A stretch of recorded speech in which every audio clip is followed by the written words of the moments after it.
Welcome to Training Tuesday. I am Bill Brown.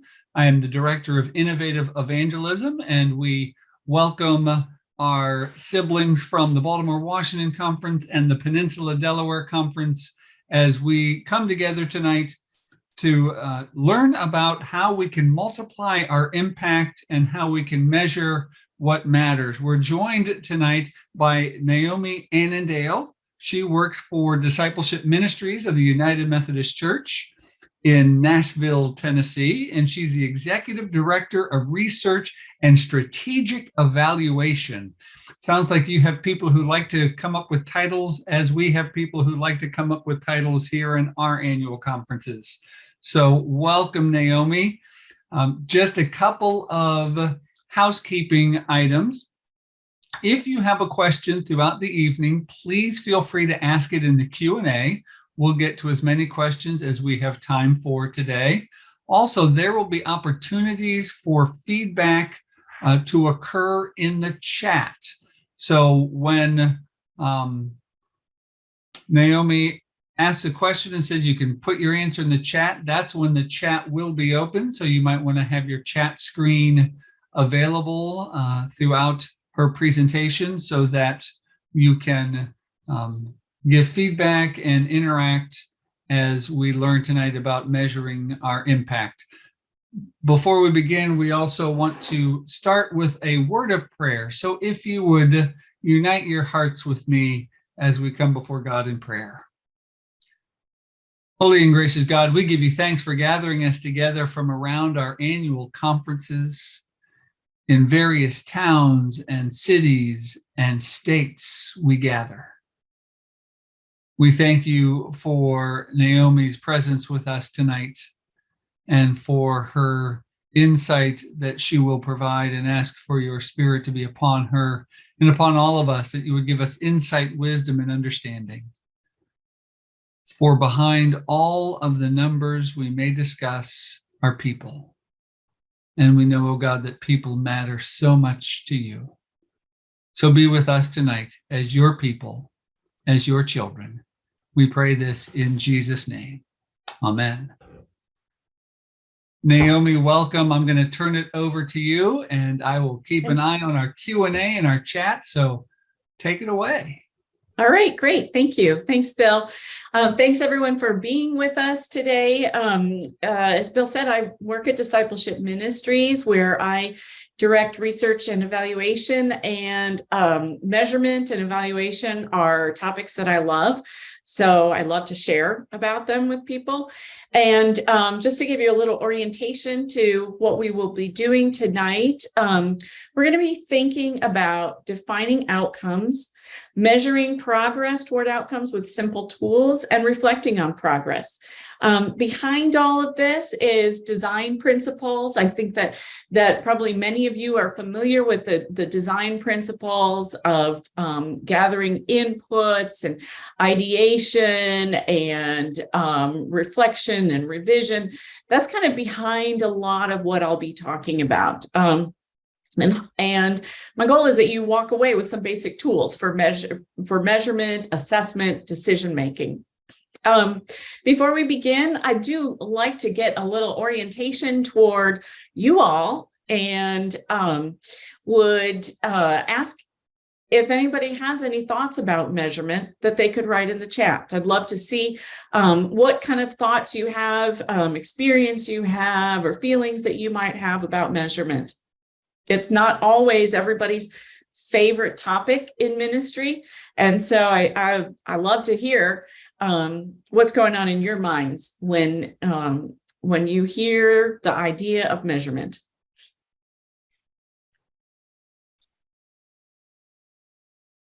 We do have some items coming into the chat, so please feel free to go to your webinar chat and engage.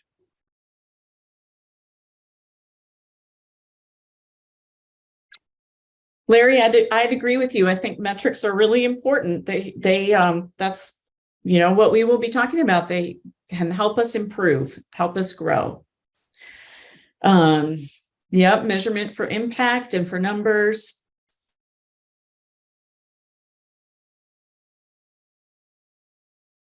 Financial health. Yeah, measurement is used a lot for financial health.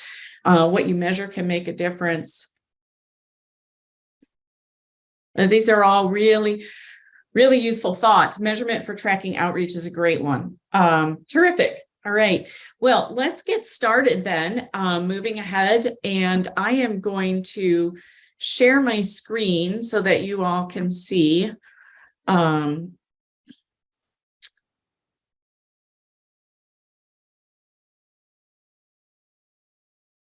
And let me just make sure that I can still open up the chat and see where you all are. Okay, wonderful. Okay, so moving ahead, why do we measure? We measure to fulfill our mission to make disciples. We measure to serve the world. We measure to be faithful stewards of all that we've received. And we measure for several other reasons as well. First, measurement begins with knowing where we're going or trying to go. That's all about the telos of God, what we're called to, how we are called to work with God's purpose to bring light and transformation to the world. I love this quote from the baseball manager, Yogi Berra, which may be apocryphal, but I think it's great. If you don't know where you're going, you might wind up someplace else. And if we aren't measuring, we won't know if we're getting there or not. So we measure so that we know where we're going or trying to go. We measure to know if we're making a difference. That's our call, making a difference. We want to know how far we're getting. We measure to know if we need to pivot, maybe because our strategy isn't accomplishing our outcomes or what we're aiming at. Maybe because our context has changed, a neighborhood has changed, a pandemic has happened. All kinds of things can change what's going on around us and impact our progress on what we're trying to accomplish. Why else might we measure? Share some thoughts in the chat if you could. Why else might we measure?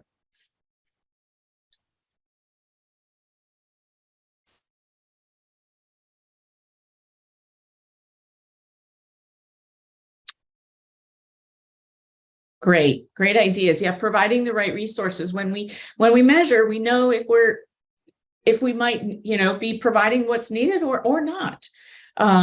Understanding where we've started and where we've gotten to. Yes. Where we've journeyed. Celebrating new accomplishments. That's terrific. Knowing what isn't working. Cut or revise programs. Discover new areas for ministry. These are all great ideas.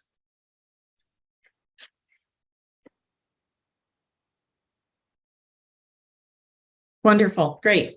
Thanks, Larry. Good ideas. Okay.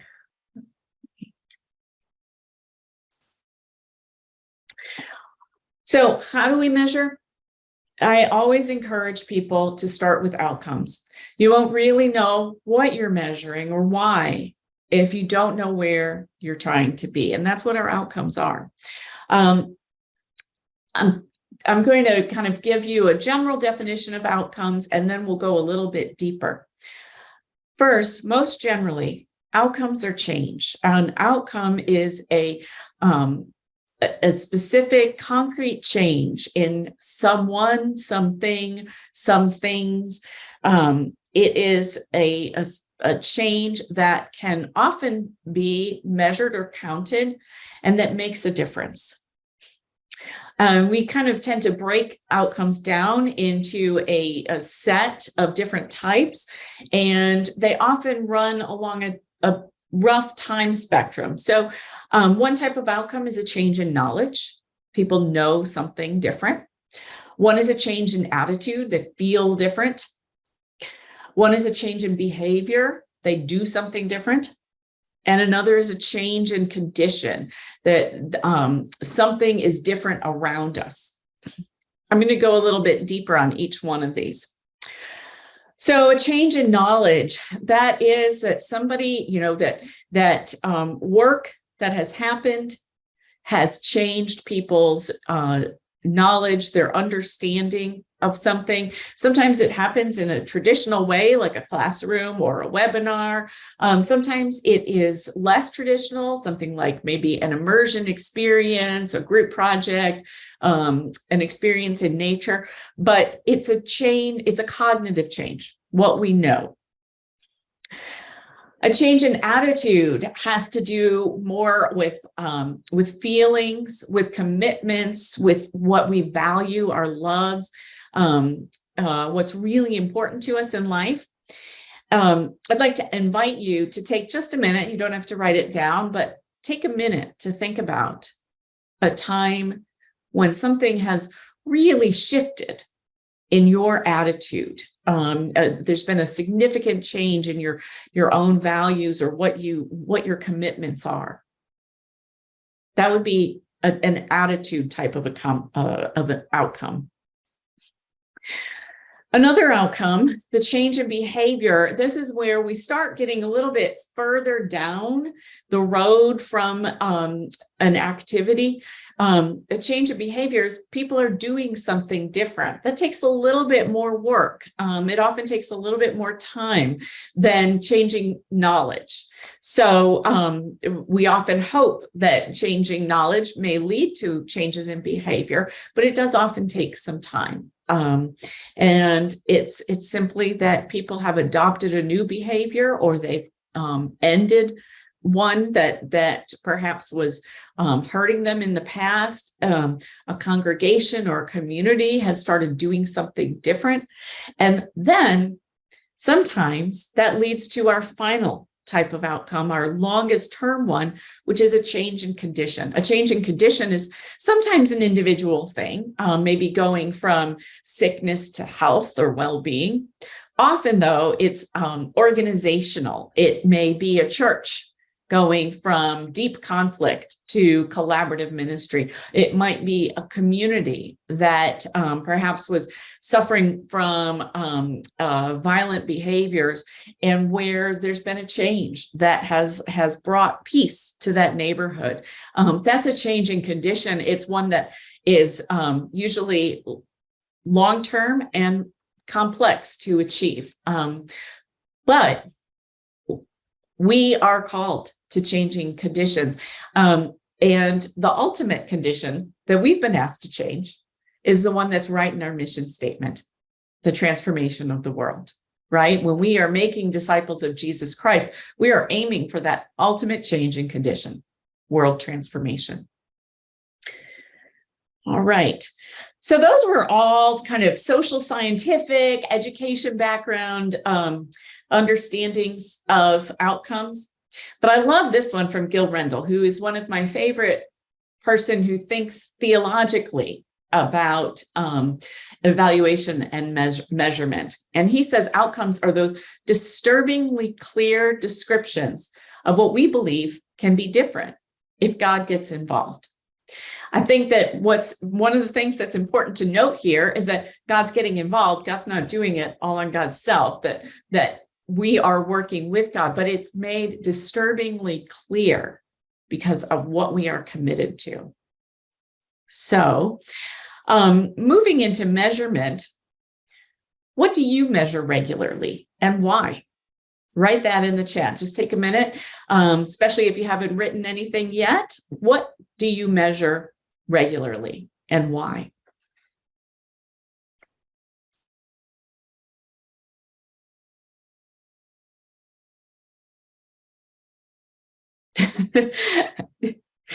That's a good one, Anita. I like that.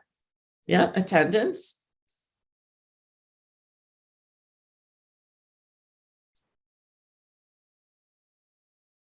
Budget. All right. Oh, Facebook responses to our sermons. That's an interesting one. Good. People information groups. Okay, so thinking about specifically what you wrote, why do you measure that?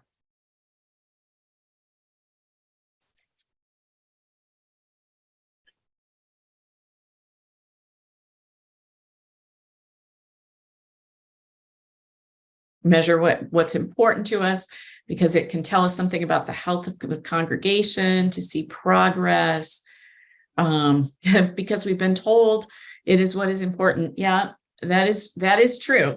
And sometimes that has happened in ways that haven't always felt great. Yeah, these are really wonderful reasons to measure. Good.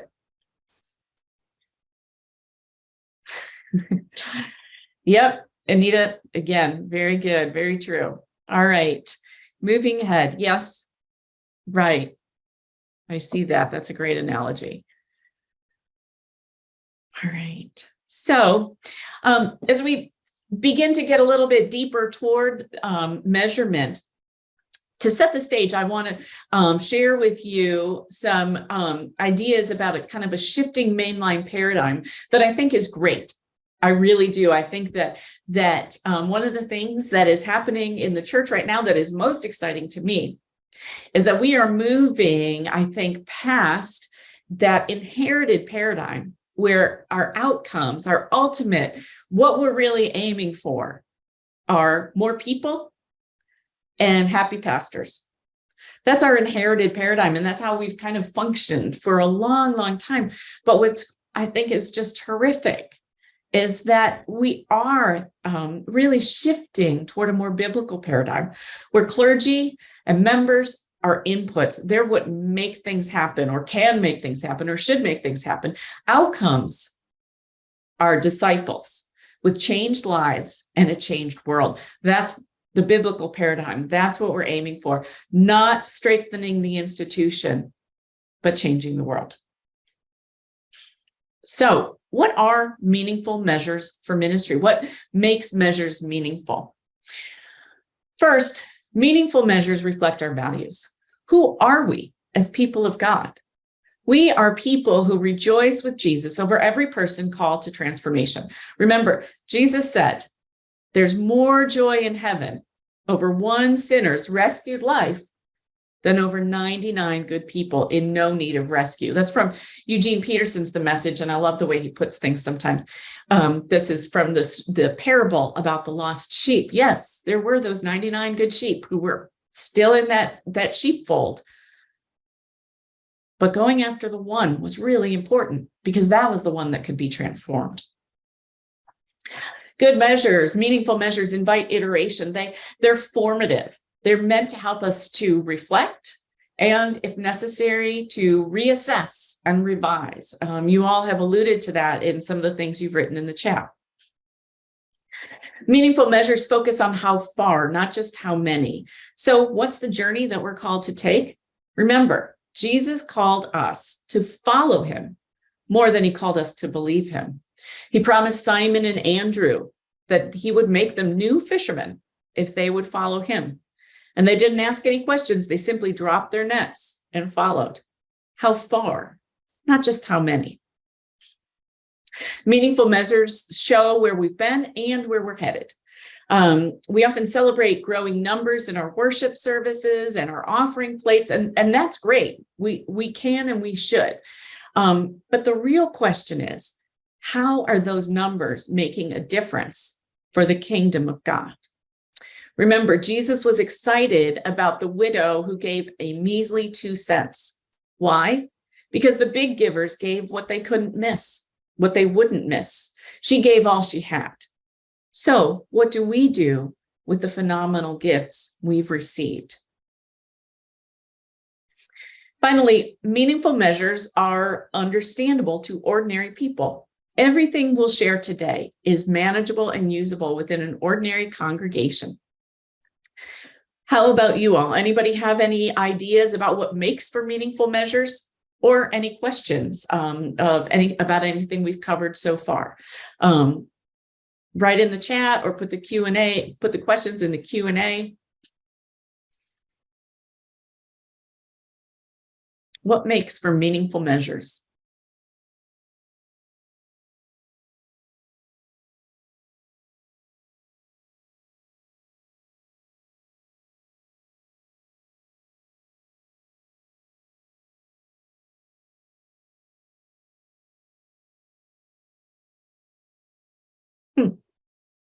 Yeah, clear and easy to gather,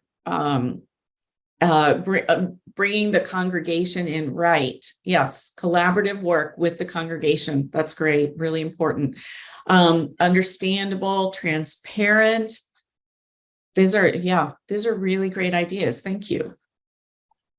Ones that point toward your goals. Yes. Wonderful. Great ideas. Thank you. All right. So again, this is, somewhat reflective of that idea of the biblical paradigm versus the inherited paradigm. We're thinking about the difference between counting and measuring. So counting is how many, how often, how much, the seats in the pews, the dollars in the offering plate. Measuring is how far have we moved toward our goal. So it's not just the numbers, it's how the numbers have changed. Maybe on a congregational level, maybe on an individual level. Counting is about numbers, with the church as the object of concern. Measuring is about people and change, with the church as an instrument of God's love. All right. So what are some meaningful measures? I'm going to share with you a few simple tools that I think you can use in all of your congregations. Only one of them really comes close to a more formal research type of tool. But even that is very useful in a congregation, or can be. So we're going to look at outcome management and logic models. We're going to look at journey maps. We're going to look at discipleship systems, and then we will look at a tool called a Likert scale, which is usually used in surveys.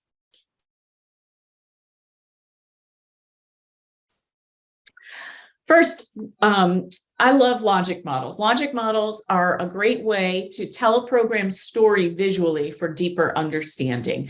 They're often used for planning and for evaluation, and they are great as a reflective tool for measuring.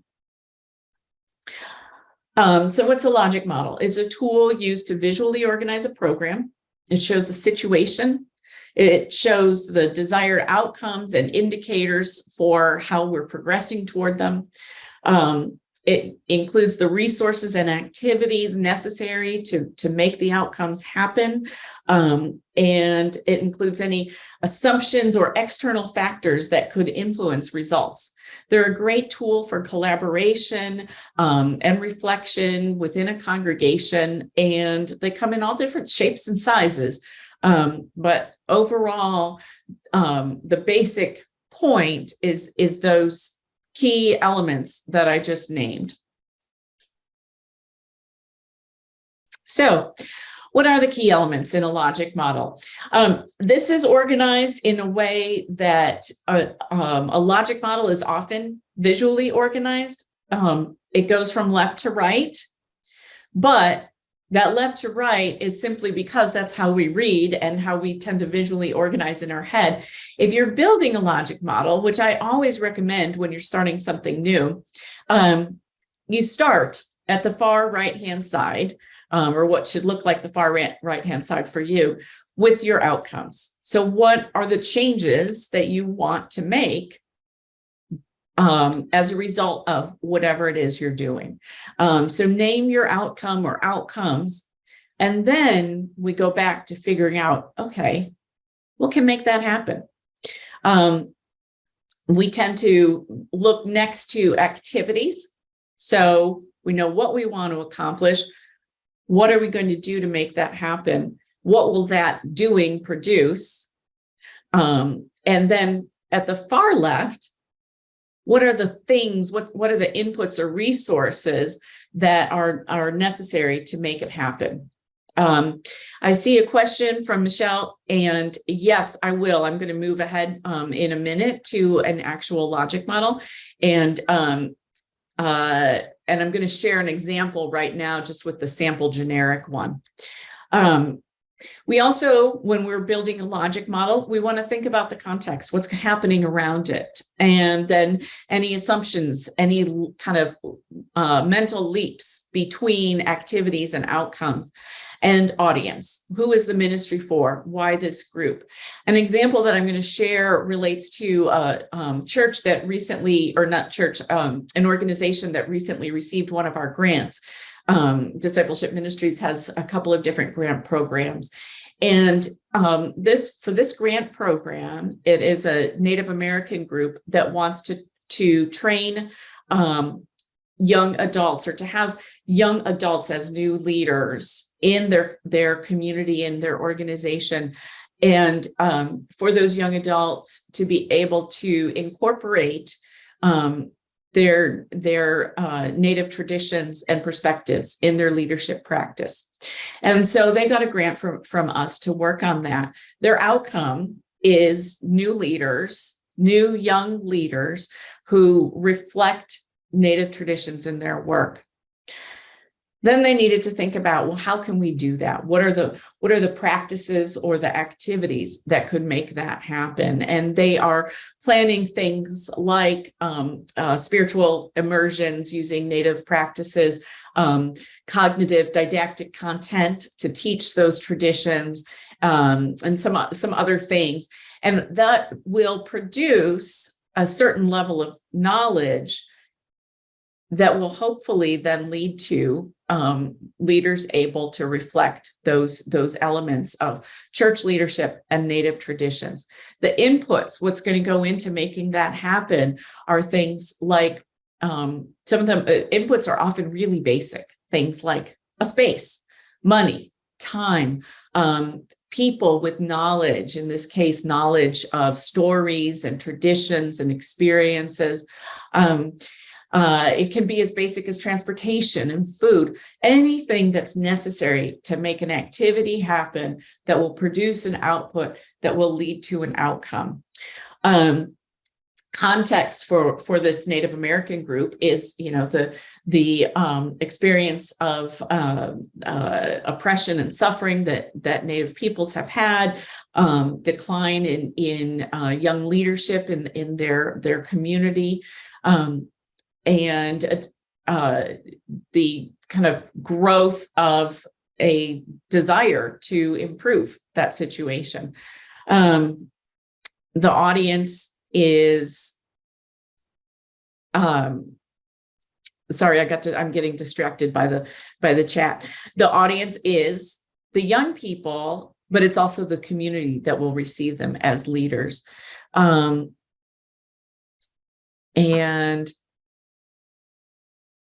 I'm looking at Terrence's question, and I think this might be one that would be great to talk about at the end. So I'm going to move ahead and share an actual logic model. This one is for a program that we had last summer. Discipleship Ministries hosted the Wesley Pilgrimage, which is a trip to England where pilgrims visit a number of different sites related to the Wesleyan experience, historic sites, as well as engage in a number of different kind of intense spiritual practices.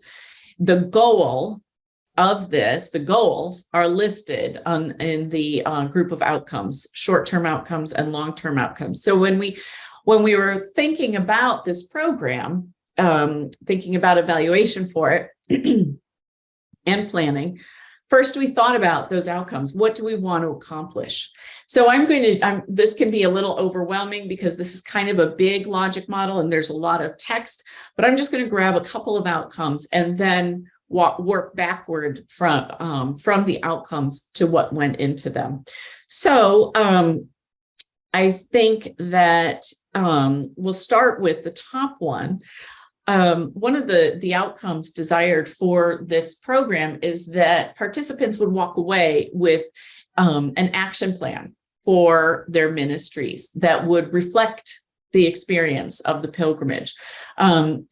The leaders of the program wanted those participants to develop the plan on the program, during the program. So a short-term outcome is that they would develop that ministry action plan reflecting the Wesley pilgrimage experience. Long-term, they wanted to see the pilgrims implement that plan. Another short-term outcome was that participants would learn new content about the Wesleyan tradition, and long-term, that they would become more fruitful leaders, drawing from that content. So, what was necessary to make these things happen? Well, creating the pilgrimage experience and the pilgrims engaging in it, those are two things that were necessary to get to that ministry action plan. Offering a learning experience and participants actually absorbing the content, those were necessary for the offering the activities of listening and reading, travel and other things as well, were necessary for the learning experience to happen that would contribute to participants learning that new content about the Wesleyan tradition and using it to become more fruitful leaders. So we work backwards from what we want to achieve. And then we think about, well, what is necessary for all of that to happen? What are the inputs, the really basic resources necessary? And so some of those are time from staff, from speakers, participants, hosts. Some of it was money from discipleship ministries. There are a lot of young clergy on these pilgrimages, and some of them get scholarships from the General Board of Higher Education and Ministry. The locations that were visited, expertise, experiential content, like spiritual practices, all of these things were a part of what the program offered that was intended to lead to the outcomes. So then we want to think about some context questions and some assumptions. Context, one of the things that is most obvious for us in the United Methodist Church right now is that we're in a time of really intense denominational and cultural divides. Beyond the church, we're in a time of increasing secularization. And so those help, and then political tribalism, that's another one. Those kind of help shape the what's happening outside of the program, and certainly impact people who are inside of it. Some of the assumptions that are really important for us to keep in mind as we develop a logic model and operate a program are things like participants will engage the process fully. So if people are not fully engaged in the process, they may not make that journey from small group participation, journaling, and worship all the way to continuing spiritual practices at home, for example. So we need to think about all of those things as we begin to develop a program and operate a program. We want to think about the context and assumptions behind it. Now, how does a logic model help us to measure? A logic model, as I said, is a basic tool for visualizing a program. It can be used for planning a program, but it's also used for evaluation. And it can help us to measure because it sets up where we're trying to get to and gives us kind of a visual way of understanding how far we're getting toward that. So we want people to continue those spiritual practices when they get home. Well, how much time did we put into the spiritual practices on the pilgrimage? What were the resources that were provided, and how deeply did people engage with them? A logic model just invites us to measure on a deeper level how we're getting to what we want to accomplish. So our next tool, and again, this is a reflective tool. Most of what I'm sharing with you are not counting tools. They are reflective measuring tools, and this is certainly one. A discipleship system is something that we can use to measure. Discipleship systems are something that we're talking about an awful lot in the church, and they are definitely useful for kind of orienting a church in terms of having, providing a focus for it. But they're also useful for measuring to see how we're doing on in that focus. I see a question from Susan. That may seem like a lot of outcomes. It all depends on the program. So some programs do have a significant number of outcomes. Some it's much smaller. It really just depends on the program.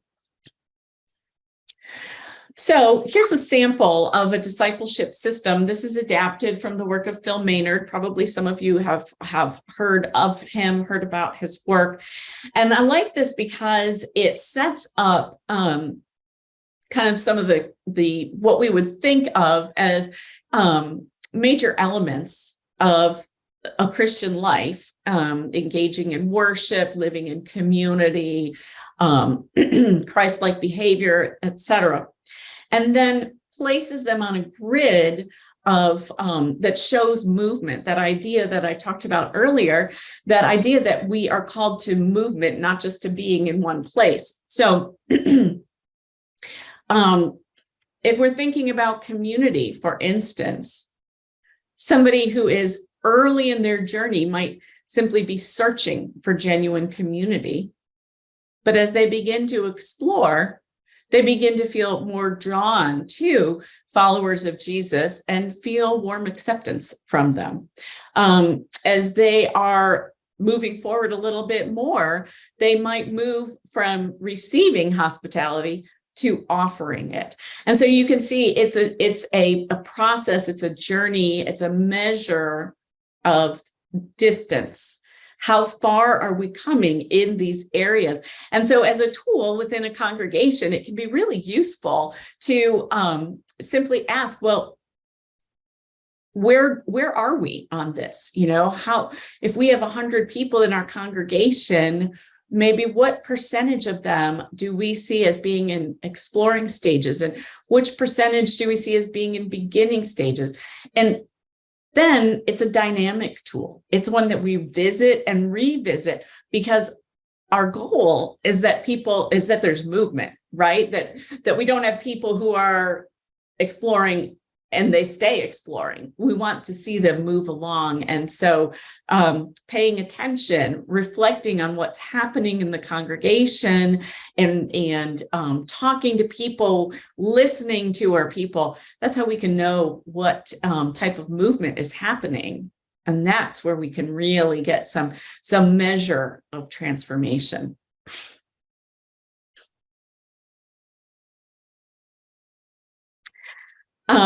So an example of a discipleship system that I want to share is one that comes from a church in Florida. They developed a discipleship system based on their vision. So their vision for the congregation was that they would love God, love one another, and serve the whole world.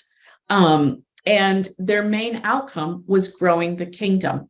And so they began to ask themselves, well, how can we know if we're doing this? Like, how will we know if we are loving others, if we're serving the world, if we're growing the kingdom?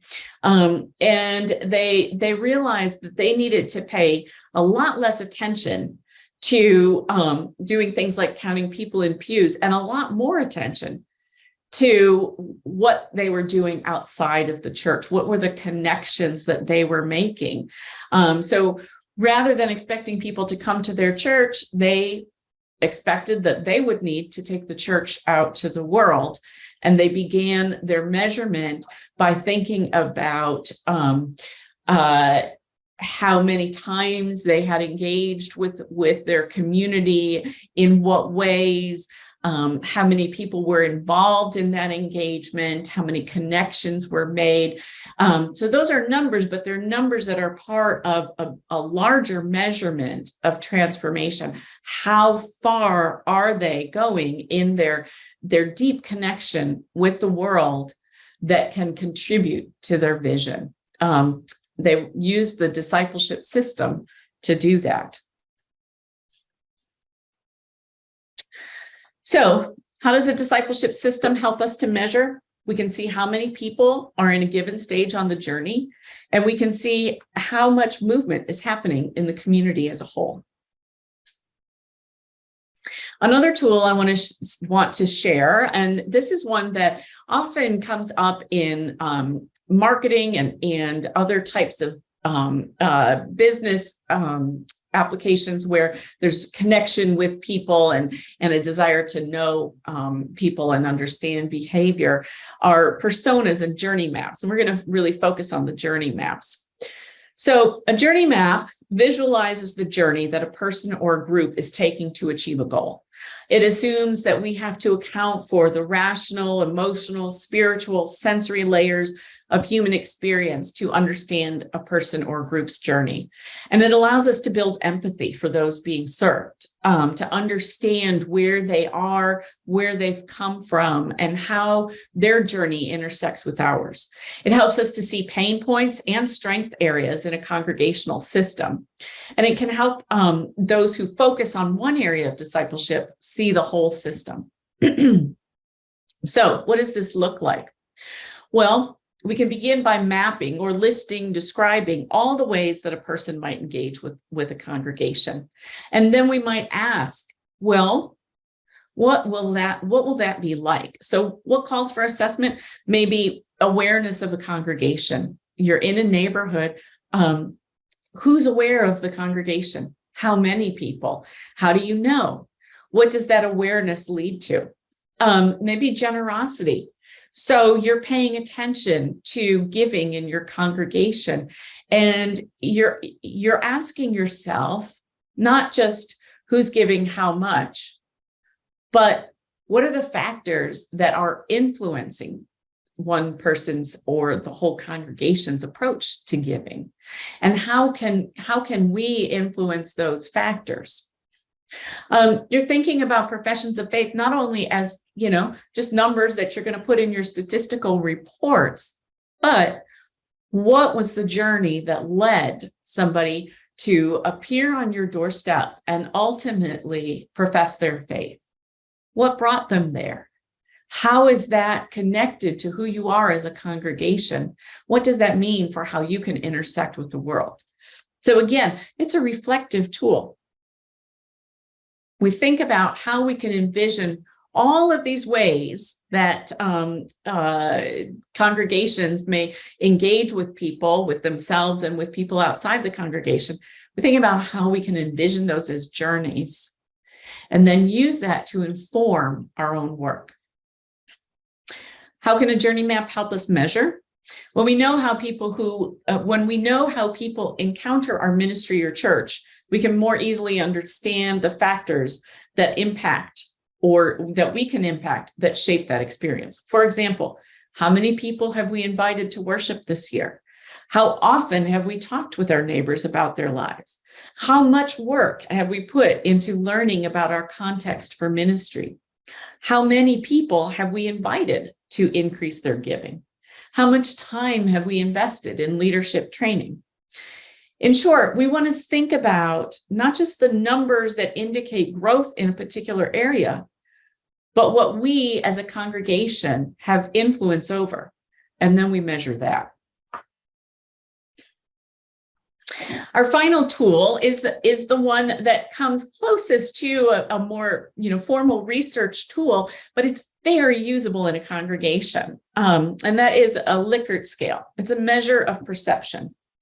Likert scales in the context of the church focus on change in spiritual life due to engagement with some aspect of our discipleship system and or observations of congregational life relative to standards for healthy congregations. So they're used, or they're employed usually in surveys. And this can be a very simple survey within a congregation or participants in a ministry. And they're generally best for questions of perception. So if we want to know whether a small group has helped someone to grow deeper in their faith, we can ask about it. If we want to know if an advocacy ministry has improved conditions in the community, we can ask about it. And the way that these are usually set up is by setting up a 5-point scale or a 7-point scale, where we simply provide statements like, this small group has helped me to grow deeper in my faith, and ask people to say on a 5-point scale how true or untrue, or how strongly they agree or disagree with that statement. Doing this with your congregation can be really informative. You may find out that people are engaging in something, they're participating in it, but they're not really sure whether it's helping them to grow. They're spending time on a ministry, but they're not really sure it's making a difference. Learning that is really important. So I'd like to invite you now to take another moment, use the chat to think about a ministry that you're familiar with, maybe in your church or another ministry, that you'd like to measure for effectiveness. So take a minute, name the ministry, share that in the chat, and then take another minute to think about a question that could be used to measure that effectiveness, to do that measurement. Share that in the chat. And I'm going to take a second to take a look and see what else has come up there, because I can see that people have been writing a couple of things.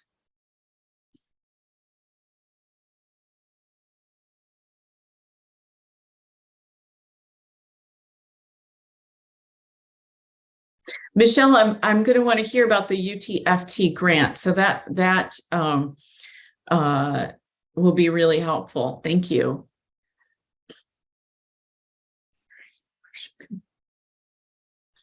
I'll be able to speak to that because I oversee that for the Baltimore-Washington conference. Wonderful, wonderful. Yes. Oh, yes, definitely, Nina. Definitely, you may be, growing in one place to a different level than where you are in another, and that's really good. That's important to be aware of.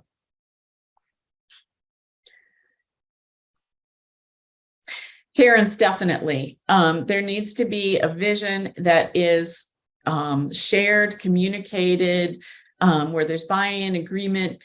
It's approached collaboratively within the whole body. Yeah, because we can't really measure how we're doing on it if we don't all agree on what the goal is. So that's a really great point. Stewardship, children's ministries, hospitality ministries, small groups, and education. Great things to measure. Gun violence, prevention. So if you are going to measure something related to these ministries, what's a question that you could use to do that measurement?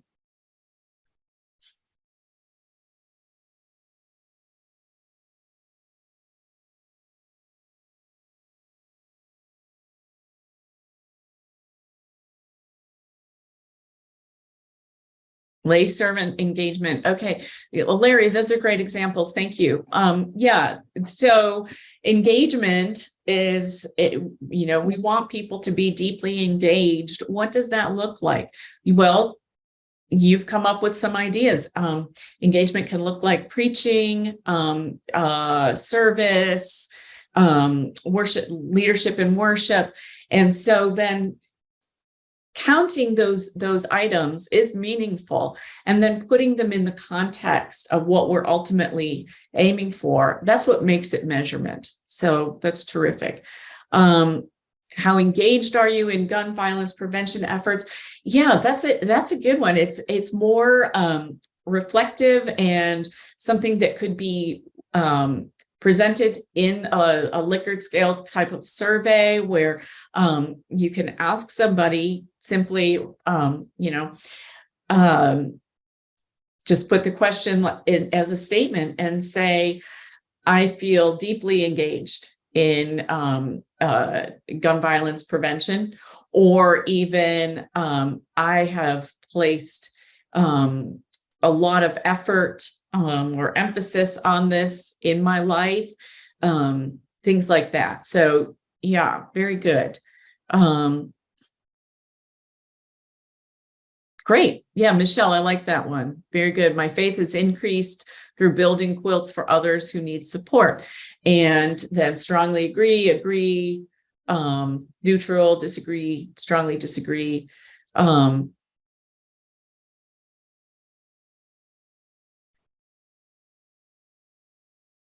Okay.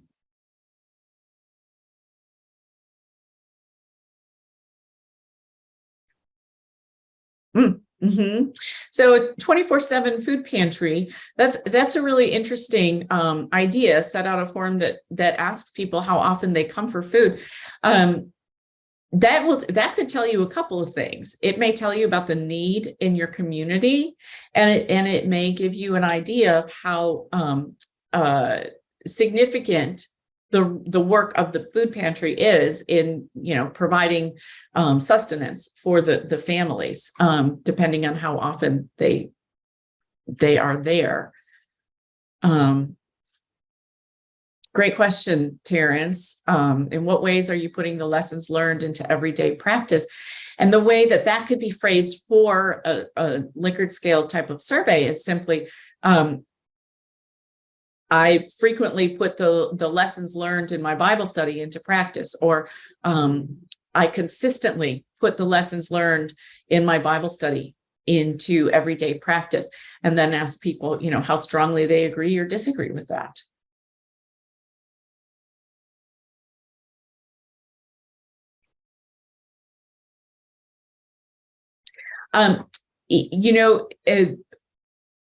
Bro Rosario, that's a good question. And I think that one thing that can be said is that no one measure is necessarily the best all on its own. And so the Likert scale can be really useful, and yet sometimes discussion is better. That's really true. And it doesn't have to be an either or. Also, sometimes we will do a survey and then also have a discussion afterward, because we can learn a little bit more deeply about what's behind the ratings on a survey, whether that's a self-assessment or assessment of something else. All right, so and sometimes they can be vague or misleading. And that's, again, why often one measure is only one part of what we're trying to learn. Okay, so that is all of my presentation, but I wanted to give you time for some questions. And so, Bill, I don't know if you've gotten any in the Q&A or if you've collected any from the chat, but most of the questions came in through the chat as you were presenting, and you answered them as they were coming in through the chat. But if anybody does have a question, please feel free. Let me open my chat again. So the UFTF is our short form for our Unified Funding Task Force. So the large scale grants that we offer as an annual conference with the Baltimore-Washington conference, people apply through the Unified Funding Task Force. And we ask for, as part of the application process, what their benchmarks are, what their milestones are, what their goals and their outcomes, so that when they give their report throughout the year, we can measure it against those outcomes and those goals and the benchmarks that they set at the time of application. Okay, great. So if you do have a question, please put it in the Q&A as,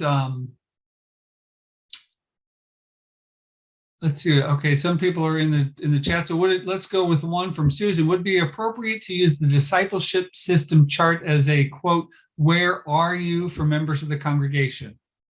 I think definitely, Susan. And of course, there are, guidelines around that, or as a congregation, you'd want to think about guidelines around that, like privacy and things like that. But I think definitely, because imagine what that can tell you as a church. When you know where people are, that empowers you to think about how you can help them to move along, right? To move farther in their faith. So I think definitely that's a great tool for ministry engagement with the congregation. We have another question that's come into the Q&A. Where would you recommend starting to help to discern where the congregation is going? Well, I would recommend starting with your outcomes, figuring out, who are we as a congregation and what are we aiming toward? What is the change we're trying to make? And then asking yourselves, well, how are we trying to get there? And, what are we doing to make that change happen? Are those the best ways, or the ways that make the most sense to us? And then simply, looking at those tools of like the journey map and the discipleship system to assess where you are on the journey. I would add to that, I'm going to put in our shameless plug. If you hopefully you filled out an intent to apply form for one of our vitality pathways that we offer to both the Baltimore-Washington Conference and Peninsula Delaware conferences. And those pathways are all designed to help a congregation discern their next faithful step. And so that is a place to start. And speaking of starting, Terrence asks, how do you suggest churches that seem to be at a standstill begin to apply some of the measures discussed tonight? Well, that's a big question. That's definitely a ministry leadership question. And I would say that, simply inviting people to think about the measures in a collaborative setting, maybe in your church council or your administrative board, or however your church is governed. Sharing the ideas with them and emphasizing that these are ways of kind of growing toward our potential, right? So using these can help us to get to where we want to be as a church. But it has to be collaborative. It's not something that one person does all on their own. And it's shameless plug time, Naomi, because somebody is asking, is there a reference book for pastors, congregations that covers all this with some easy to follow examples? Do you know anybody who's written a book about the measurements, Naomi? Yes, I do. I know two, actually. So let me see here. I already had a slide for shameless self-promotion. Discipleship Ministries has a booklet called Measuring Discipleship. And it's available online as a free download at our online store at umcdiscipleship.org.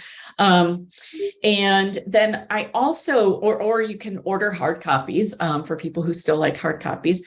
I also always recommend Gil Rendell's book, Doing the Math of Mission.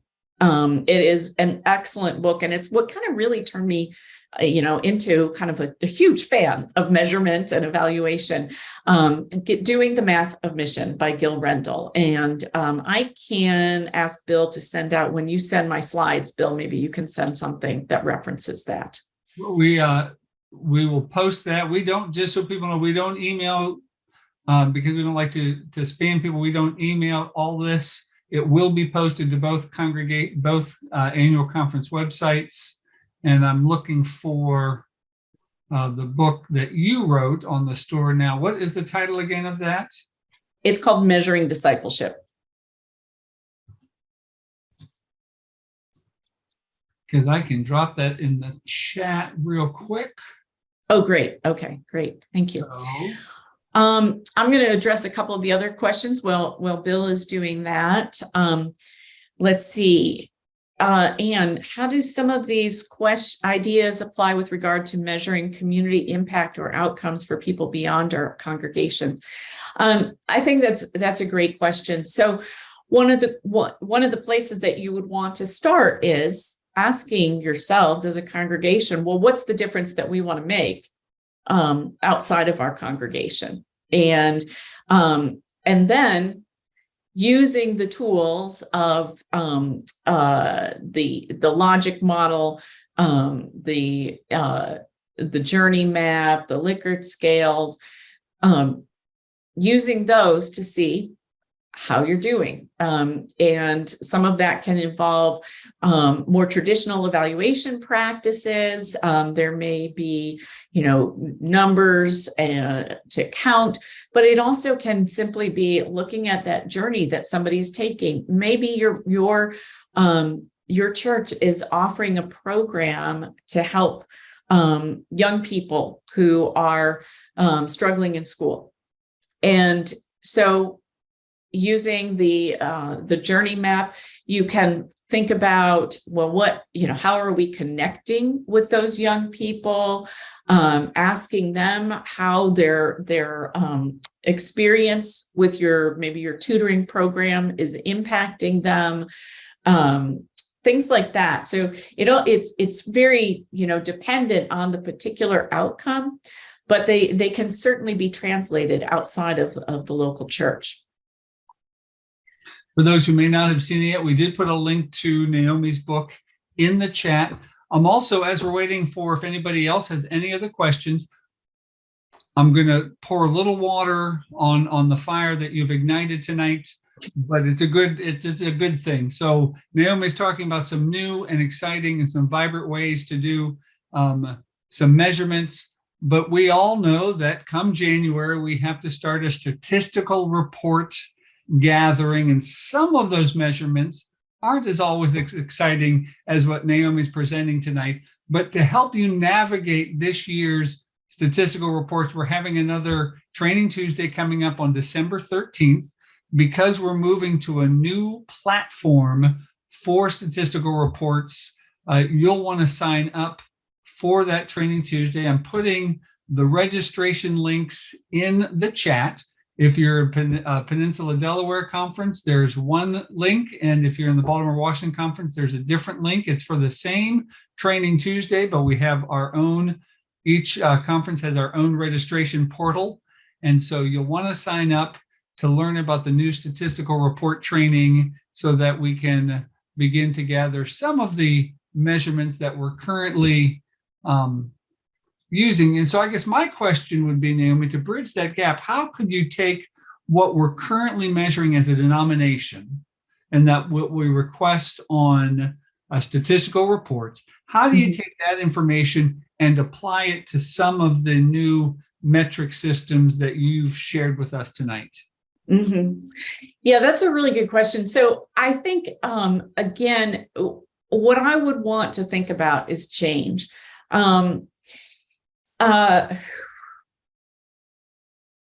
we look at things like giving, I think we want to know not only if our budgets are growing, but we want to know, or not, but we want to know, are people giving differently, right? So not only are our overall budgets growing, but are more individuals growing in their own giving rather than, are a few individuals giving more and more and many others staying in the same place.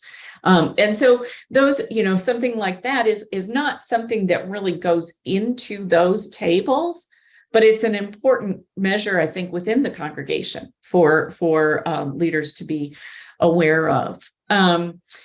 One of the questions that I always kind of struggled with as a pastor, I am a former pastor, there's a question about racial breakdowns in the congregation. I struggled with this for a couple of different reasons. One is that, and I don't even know if that one is still there or if it's still there in the same way, but one is that it really asks the pastor to kind of look and guess, that always felt a little bit different to me from how I wanted to operate, but I also was never super comfortable just asking. But in terms of measurement, what I would love to see is that we look at that racial breakdown. I was in a congregation or in a conference that was almost entirely white. I'd like to see change. So again, it's not how many people of different backgrounds, it's how the whole composition has changed over time, and ideally become more diverse. I would love that within congregations. So I think that taking any of those individual measures and asking a couple of basic questions. One would be, well, what goes into making that number, whatever the number is, the number of people in worship, the number of professions of faith, what goes into that? That's kind of related to the journey map. And then what influence do we have over it? So one of the ones that, Bill, I think came up when you and I were talking was that idea of having conversations with people in a neighborhood, people who work in community organizing, talk about one-on-ones. We want to have conversations with people. That's what matters, much more than just like putting out a bulletin board or something like that, a notice on a bulletin board or an advertisement.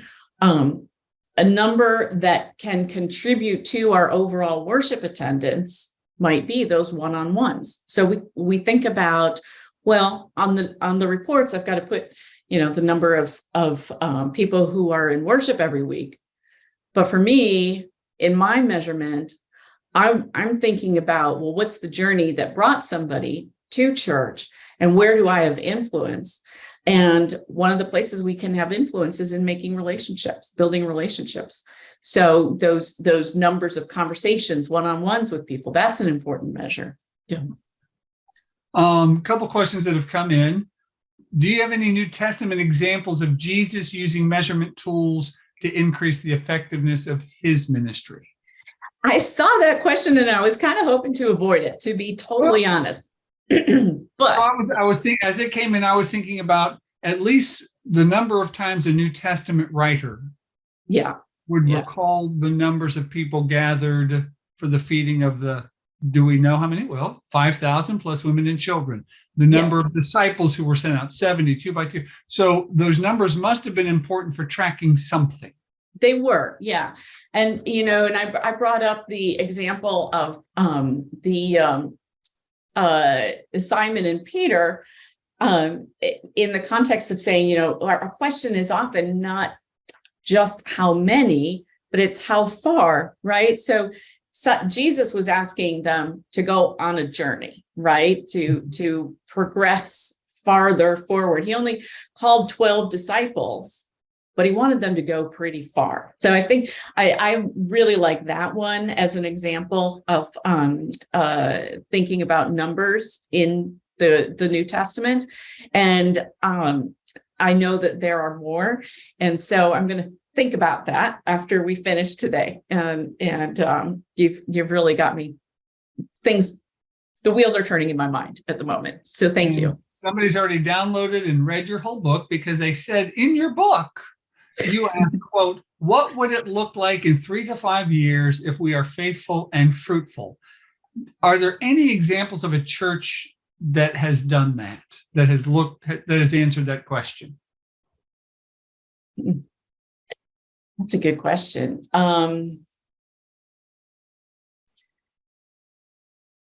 I do know that like the Land O'Lakes Church that I highlighted in the presentation that is something that they have done. They have asked themselves, where are we trying to get to? And how are we doing on that? I talked with somebody from the Texas Methodist Foundation about a church I think in Dallas, that spent a lot of time trying to figure out, who are we called to be in the space that we're in, as the neighborhood has changed around us. And they did, come up with a vision and then think about how are we going to get there, and simply paid attention and, to how they were doing, monitored their journey, and have been able to say that they feel like they have been fruitful in kind of really reorienting who they were based on the neighborhood that had changed around them. And I would say, Naomi, I would like to challenge our question asker. Let's not wait for another example. Be the example. Work with your church to ask that question, to answer that question. Then you can get back to Naomi and myself, and you can tell us how it goes. And the next time somebody asks that question, we can say, Doug and his church asked this question, and this is what they came up with. So let's not always wait to see if somebody else is going to do it first. Sometimes we need to be the first ones to implement so that others can follow.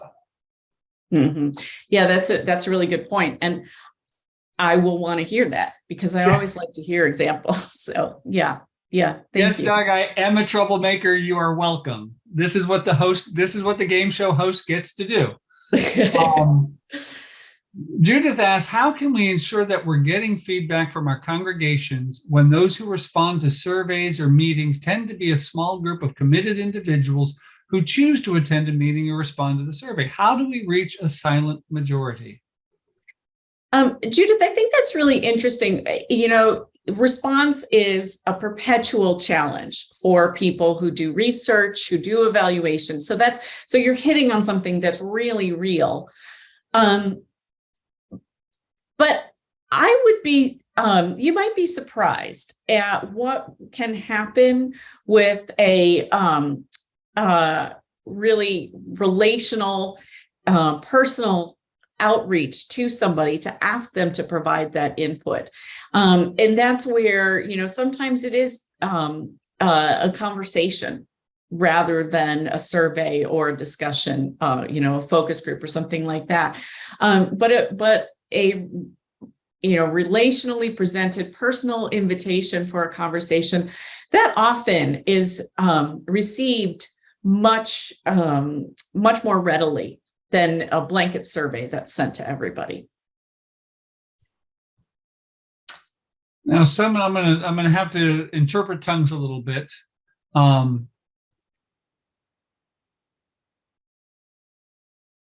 So someone's talking about all these measurement tools. Is it really a more complex way of intentionally engaging in extensive and thoughtful personal conversations? I think thoughtful and personal conversations are part of it, but they are intended to lead to the understandings we can gain from measurement. And so the measures that I shared really are ones that are reflective, that invite leaders and participants to reflect on their own experience, on what's going on in the congregation. But they're intended to inform action. Well, let's see if you have an answer to this question. Do you know what districts and conferences currently do with all of the data that they are collecting? Well, so every conference is different, but as a denomination, conferences send the data that they collect from those annual statistical reports that is sent into GCFA, where it is organized, analyzed, and shared back with whoever needs it. Beyond that, I can't speak to what every congregation or every conference does, because every conference is different. I know we in the Baltimore-Washington conference analyze it and keep track of it. So I'm going to suggest to Terrence to sign up for the statistical report training. on December 13th, because some of the people who will be presenting will be able to answer that question in a little bit better detail than Naomi or myself is able to tonight. And we also thank you to Joseph. We do put all of that information in conference journals. And I know there are people in both annual conferences that pore over those journals as soon as they get published and distributed, and they chart and they graph, and they just are those number people that like to look at all of that information. So it looks like our questions are slowing down. So I am just going to take a minute to say thank you so much, Naomi, for joining us tonight. Fascinating presentation. And for those who are curious, yes, we have recorded tonight's webinar. It will be on both conference websites, hopefully by the end of this week, if not the beginning of next week. The slides will also be available. So if you miss something, you want to go back and see something, it will be available for you. And please take some time to sign up for the statistical report training. And again, thank you, Naomi, for joining us. And I hope everyone has a wonderful evening. I hope so too. And thank you so much for the invitation. This was super fun for me, and I'm just excited for all of you, and wish you well in your ministries. Take care, everybody. Good night. Good night. Thank you.